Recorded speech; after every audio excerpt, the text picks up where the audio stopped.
আকাশবাণী কলকাতা। স্থানীয় সংবাদ পড়ছি প্রিয়া বিশ্বকর্মা। জগন্নাথ মন্দিরের কাজের অগ্রগতি খতিয়ে দেখা সহ বিভিন্ন কর্মসূচি নিয়ে তৃণমূল কংগ্রেস প্রধান মুখ্যমন্ত্রী মমতা ব্যানার্জি আজ পূর্ব মেদিনীপুর জেলা সফরে যাচ্ছেন। কলকাতা থেকে আকাশপথে দীঘায় পৌঁছে জেলার দলীয় বিধায়কদের সঙ্গে বৈঠকের কর্মসূচি রয়েছে তাঁর। আগামীকাল তিনি জগন্নাথ মন্দিরের কাজ পরিদর্শন করবেন, কথা বলবেন দায়িত্বপ্রাপ্ত ইঞ্জিনিয়ার এবং হিটকোর আধিকারিকদের সঙ্গে। জল জীবন মিশন, আবাস যোজনা সহ বিভিন্ন সরকারি প্রকল্পগুলিতে মানুষ সঠিকভাবে পরিষেবা পাচ্ছেন কিনা সেই বিষয়ে তিনি খোঁজ খবর নেবেন বলে সূত্রের খবর। বুধবারই তার কলকাতায় ফেরার কথা। কাঁথির সমবায় ব্যাংকের নির্বাচনে কেন্দ্রীয় বাহিনী মোতায়েনের নির্দেশ দিয়েছে সুপ্রিম কোর্ট। কারচুপি রুখতে প্রতিটি বুথে লাগাতে হবে সিসি ক্যামেরাও। আগামী 15 ডিসেম্বর কাঁথি কোঅপারেটিভ ব্যাংকের নির্বাচন অনুষ্ঠিত হবে। তবে ওই দিন সর্বভারতীয় স্তরে পরীক্ষা থাকার কারণ দেখিয়ে ভোট গ্রহণ কেন্দ্র বদলের সিদ্ধান্ত নেয় রাজ্য সরকার। সেই সিদ্ধান্তকে চ্যালেঞ্জ জানিয়ে সুপ্রিম কোর্টের দ্বারস্থ হন এগরার প্রাক্তন পুরপ্রধান শঙ্কর বেরা। সেই মামলার শুনানিতে গতকাল এই নির্দেশ দেয় শীর্ষ আদালত। সুপ্রিম কোর্টের নির্দেশের পরই বিধানসভায় নিজের কক্ষে পূর্ব মেদিনীপুরের বিধায়কদের নিয়ে বৈঠক করেন মুখ্যমন্ত্রী। সমবায় নির্বাচনে রামনগরের বিধায়ক অখিল গিরিকে দেওয়া হয়েছে বিশেষ দায়িত্ব। বৈঠকে মুখ্যমন্ত্রী সকলকে ঐক্যবদ্ধ হয়ে নির্বাচনে লড়াইয়ের নির্দেশ দেন। এদিকে পূর্ব মেদিনীপুরের নন্দীগ্রামে তৃণমূল কংগ্রেস কর্মী বিষ্ণুপদ মণ্ডলের খুনের অভিযোগে পুলিশ প্রশান্ত মণ্ডল নামে একজনকে গ্রেপ্তার করেছে। গতকাল তাকে আদালতে তোলা হলে 4 দিনের পুলিশ হেফাজতে পাঠানো হয়। তমলুক কৃষি সমবায় সমিতির ভোট নিয়ে অশান্তির জেরেই বিষ্ণুপদ খুন হয়েছেন বলে অভিযোগ।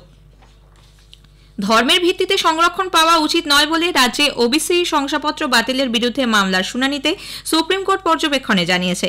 বিচারপতি বি.আর. গাভাই এবং বিচারপতি কে.ভি. বিশ্বনাথনের বেঞ্চে গতকাল এই মামলার শুনানি হয়। রাজ্যের আইনজীবী কপিল সিব্বাল বলেন, রঙ্গনাথ কমিশন মুসলিমদের সংরক্ষণের সুপারিশ করেছিল। কলকাতা হাইকোর্টের নির্দেশে 12 লক্ষ ওবিসি শংসাপত্র বাতিল হয়েছে। এ রাজ্যের মোট বাসিন্দার 28% সংখ্যালঘু, তার মধ্যে 27% মুসলিম। অন্ধ্রপ্রদেশের একটি রায়কে সামনে রেখে হাইকোর্ট শংসাপত্র বাতিলের নির্দেশ দিলেও সে রাজ্যে ওই রায় আপাতত স্থগিত রয়েছে বলে কপিল সিব্বাল জানান। এই প্রসঙ্গেই বেঞ্চ বলেন, শুধুমাত্র ধর্মের ভিত্তিতে কারো সংরক্ষণ পাওয়া উচিত নয়। রাজ্যের তৈরি সংরক্ষণের তালিকা নিয়েও প্রশ্ন তোলেন সর্বোচ্চ আদালত। মামলাকারীদের আইনজীবী পি.এস. পাটোয়ালিয়া সওয়াল করেন, হাইকোর্ট তার রায়ে বলেছে অন্যান্য অনগ্রসর শ্রেণীর তালিকা তৈরির ক্ষেত্রে কোনো সমীক্ষা এবং নির্দিষ্ট তথ্য ছাড়াই ওবিসি ঘোষণা করা হয়েছে। হাইকোর্টের রায়ের ওপর কোনো স্থগিতাদেশ দেয়নি সুপ্রিম কোর্ট। আগামী বছর জানুয়ারিতে মামলার পরবর্তী শুনানি। মত্ত অবস্থায় গাড়ি চালিয়ে বড় কোনো দুর্ঘটনা ঘটালে অনিচ্ছাকৃত খুনের মামলা দায়ের করতে হবে বলে কলকাতা হাইকোর্ট রাজ্যকে পরামর্শ দিয়েছে। বিচারপতি তীর্থঙ্কর ঘোষ গতকাল রাজ্য পুলিশকে এ ব্যাপারে আরও বেশি কড়া হতে নির্দেশ দেন।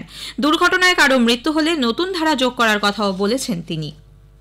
নদিয়ার শান্তিপুরে বাবলা বাইপাস এলাকায় 12 নম্বর জাতীয় সড়কে পথ দুর্ঘটনায় 3 জনের মৃত্যু হয়েছে। আজ ভোরে কলকাতা থেকে কৃষ্ণনগরগামী একটি 16 চাকা লরির পেছনে একটি পিকআপ ভ্যান সজোরে ধাক্কা মারে। ঘটনাস্থলেই প্রাণ হারান পিকআপ ভ্যানে থাকা 3 ব্যক্তি। ঘন কুয়াশার জেরেই এই দুর্ঘটনা বলে পুলিশের প্রাথমিক অনুমান। সুপ্রিম কোর্টে আজ ফের আরজিকর মামলার শুনানি হতে পারে বলে সূত্রের খবর। প্রধান বিচারপতি সঞ্জীব খান্না, বিচারপতি সঞ্জয় কুমারের বেঞ্চে তদন্তের অগ্রগতির 7ম স্ট্যাটাস রিপোর্ট জমা দেওয়ার কথা সিবিআই এর। প্রধান বিচারপতি হিসেবে এই প্রথম মামলাটি শুনবেন বিচারপতি খান্না। এদিকে আরজিকরে তরুণী পিজিটি চিকিৎসকের ধর্ষণ ও খুনের ঘটনার 4 মাস পূর্ণ হলেও এখনো বিচার না মেলায় গতকাল জুনিয়র ডাক্তাররা ফের পথে নামেন। আরজিকর মেডিকেল কলেজ থেকে শুরু হয়ে শ্যামবাজার পর্যন্ত এই মিছিলে পা মেলান সিনিয়র চিকিৎসকরাও।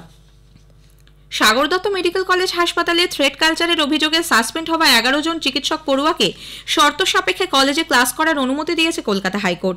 বিচারপতি জয় সেনগুপ্তর বেঞ্চ গতকাল জানিয়েছে, ওই 11 জনকে মুচলেখা দিয়ে জানাতে হবে যে তারা ভবিষ্যতে কলেজে কোনো ধরনের বিশৃঙ্খলা সৃষ্টি করবেন না।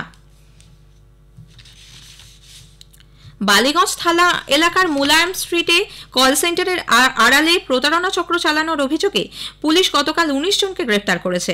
বাজেয়াপ্ত করা হয়েছে বেশ কয়েকটি ল্যাপটপ, মোবাইল ও প্রচুর নথিপত্র। ওই কল সেন্টারের আড়ালে বিদেশিদের কাছ থেকে প্রতারণা করে প্রচুর টাকা নেওয়া হতো বলে অভিযোগ। আজ মানবাধিকার দিবস। মানবাধিকার সুরক্ষিত রাখতেই প্রতি বছর গোটা বিশ্বজুড়ে দিনটি উদযাপিত হয়। এবারে দিনটি পালনের মূল ভাবনা, বর্তমানে আমাদের অধিকার, আমাদের ভবিষ্যৎ। উল্লেখ্য, 1948 সালের রাষ্ট্রসংঘের সাধারণ পরিষদ 10ই ডিসেম্বর দিনটিকে মানবাধিকার দিবস হিসেবে ঘোষণা করে।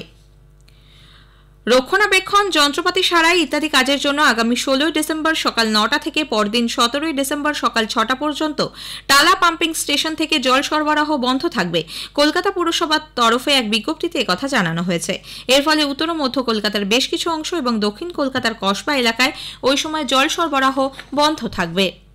স্থানীয় সংবাদ শেষ হলো।